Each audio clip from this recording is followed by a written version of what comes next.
You were never meant to last forever.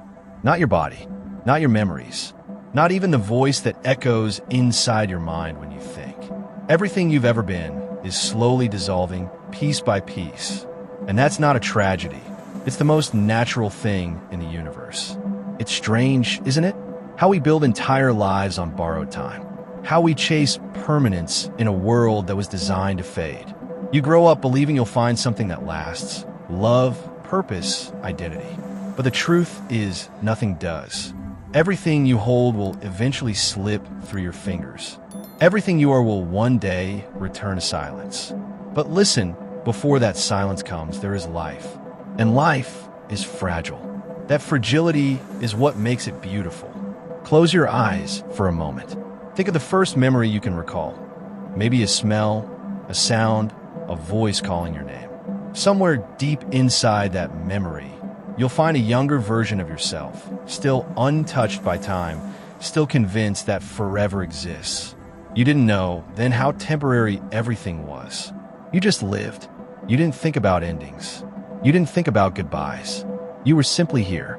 But as you grew older, the world began whispering its truth to you. In the quiet deaths of moments, friendships that faded, places that changed, faces you no longer see, the universe kept reminding you, nothing stays. Every sunset you've ever watched was a small rehearsal for your own fading. Every goodbye you've ever said was a fragment of the bigger goodbye you'll one day whisper to the world itself. And yet, you keep holding on. You keep trying to carve your name into eternity, even though you know eternity doesn't care for names. You keep chasing meaning, even though meaning is something humans invented to comfort themselves in the dark. You keep hoping that maybe, somehow, you'll be the exception, the one who outlives time. But you won't, and that's okay. You were never supposed to outlast the stars. You were never meant to stand still in a moving universe. If you could see yourself the way time does, you'd understand. Time doesn't hate you. It carries you. It molds you. Every second that passes through you shapes your story. Not to erase you, but to complete you. You are not a victim of impermanence. You are its masterpiece. Look at the night sky. Every star you see is a ghost. Its light traveled millions of years just to touch your eyes tonight. You're watching the past, something that no longer exists. But for this moment, it's real again. That's what you are too. Light still traveling through someone's memory long after your body is gone. And that, in a way, is forever. We fear endings because we think they erase meaning. But maybe it's the opposite. Maybe endings are what give everything its worth. Imagine if nothing ever faded. If every moment, every person, every feeling lasted forever. Would love still feel precious? Would joy still feel rare? Or would it all just become noise? The truth is, impermanence is the artist of existence. It paints everything in urgency. It forces you to pay attention. It reminds you to say, I love you before it's too late.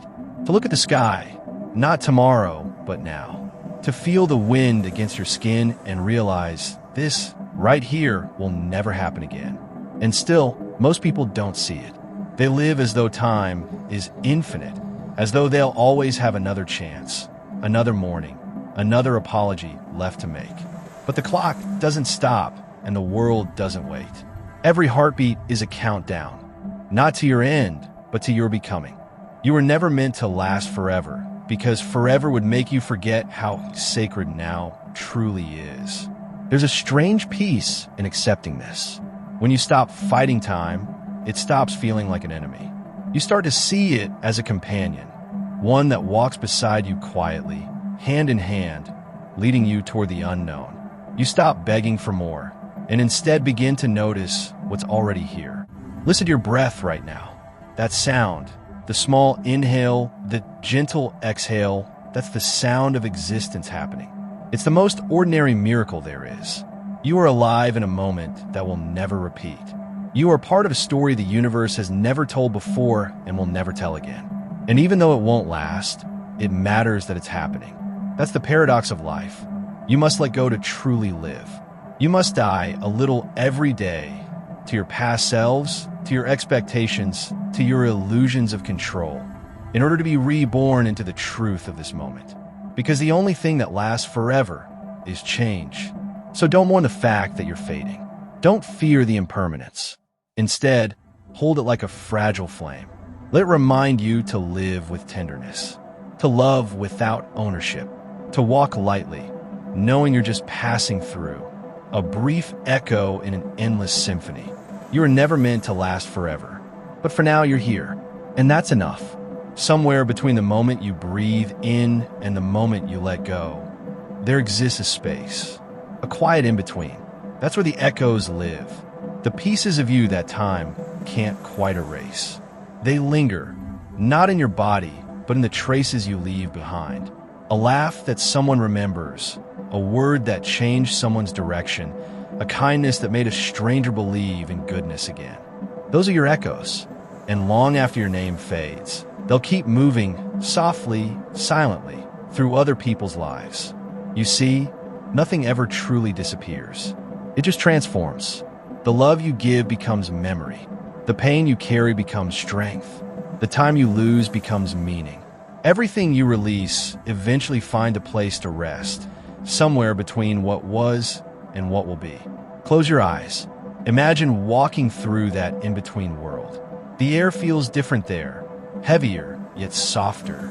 You can hear whispers of your past selves, the versions of you that once believed forever existed. They're still there, scattered like starlight, waiting to be acknowledged. You meet the child you once were, curious, unbroken, untouched by time. They don't ask where you've been. They just look at you, wide-eyed, wondering when you forgot how to dream. You try to explain about growing up, about responsibilities, about pain, but words feel too heavy here. So you just sit beside them in silence and let them exist again, if only for a moment. Further ahead, you find the people you've lost, not in the way you remember them, not frozen in grief or memory, but free. They're not gone. They've simply stepped into a different kind of presence. You feel them in warmth, in songs, in light filtering through the window on a quiet morning. They exist in fragments, and those fragments are enough. This is the echo between worlds, where memory and eternity overlap, where endings are just transitions in disguise, where everything that was still hums beneath the surface of what is. You begin to realize maybe death isn't destruction. Maybe it's a continuation, a reshaping of energy, a return to the infinite rhythm. Everything you or was once something else, stardust, light, water, atoms of forgotten worlds. You've been dying and being reborn since before you had a name. So why fear it now? Every ending you've ever mourned was just a doorway you didn't recognize. Every loss was an introduction to another form of being. When the sun sets, it doesn't vanish. It just lights another part of the world. You too will one day become light for someone else. The rain outside slows, and for a moment, all is still. In that stillness, you sense it, the pulse of the universe moving through you. Not metaphorically, but literally, the same pulse that beats in stars, in oceans, in the roots of trees. You're not separate from the world. You are the world. The illusion of you, and it was never real. There's only this, one continuous stream of existence, folding and unfolding endlessly. And in this realization, something inside you softens. The need to control, the fear of disappearing, the ache for meaning, all of it begins to melt into acceptance. You understand that meaning doesn't have to be eternal to be real. A moment of pure presence, a breath, a heartbeat, a quiet gaze can contain eternity within it. You start to see your life not as a straight line, but as ripples on water. Every action, every word, every thought, they expand outward, touching things you'll never see. Maybe one day, your echo will calm someone's fear. Maybe your existence will inspire someone who hasn't even been born yet. You'll never know, but that's the beauty of it. You were never meant to witness the full impact of your presence. You were meant to live it, not measure it. The echo between worlds isn't about legacy. It's about continuity, about understanding that what you begin, time continues. And when your story ends, it doesn't vanish. It simply becomes part of a larger one. The universe doesn't forget, It just transforms your existence into something else. So when you lie awake at night, afraid of being forgotten, remember this. You are already part of everything that has ever existed, and you always will be, because even when you fade, your echo remains, whispering softly through the world, reminding it that you were here, and that was enough. And so, you return, not as the same person who began this journey, but as something lighter, quieter, more awake. You've walked through the echo between worlds, seen the fading, the transformation, the endless rhythm of loss and rebirth. And now you find yourself standing at the edge of everything, staring into the dark and realizing it isn't empty. It's full of everything you once feared to lose, full of every soul that ever loved, every whisper ever carried by the wind, every light that once burned and went out, but left warmth behind. You begin to understand that you were never meant to last forever, because nothing pure ever does. It's the impermanence that makes it sacred. If you could hold on forever, you would never learn to cherish. You look up at the night sky. The stars seem quieter now, as if they're listening. You remember the people you've lost, the places that no longer exist, the dreams that never came true. And instead of breaking, something inside you bows. Gratitude, soft, wordless, infinite. Because even if it all ends, it happened. You were here. You breathed. You loved. You wondered. You feared. You tried. You left traces on the fabric of existence. And those traces, though invisible, will shimmer forever in ways you'll never see. The quiet return isn't about coming back to who you were. It's about arriving in the same place with new eyes. It's about realizing that nothing has changed, and yet everything has. The same stars, the same silence, the same world, but now you see it differently. Not as something that's slipping away, but as something you're flowing with. Time isn't your enemy anymore. It's your witness. You start to notice how everything breathes together. The trees sway, the oceans pull, the stars burn, and somewhere in that rhythm, your heartbeat finds its place again. You realize you don't need to be remembered. You just need to be. You were never meant to last forever. You were meant to matter for a moment. And that moment, no matter how small, was always enough. So when the world feels too heavy, when your reflection looks like a stranger, when the noise of existence feels unbearable, return here. To this quiet, to this truth. You don't need to outlive time. You only need to live inside it. The story ends, but the silence it leaves behind is beautiful.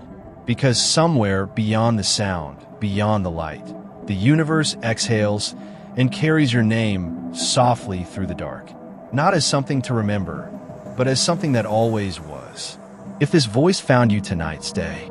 Subscribe to Voidborne. Here, the universe speaks and you listen.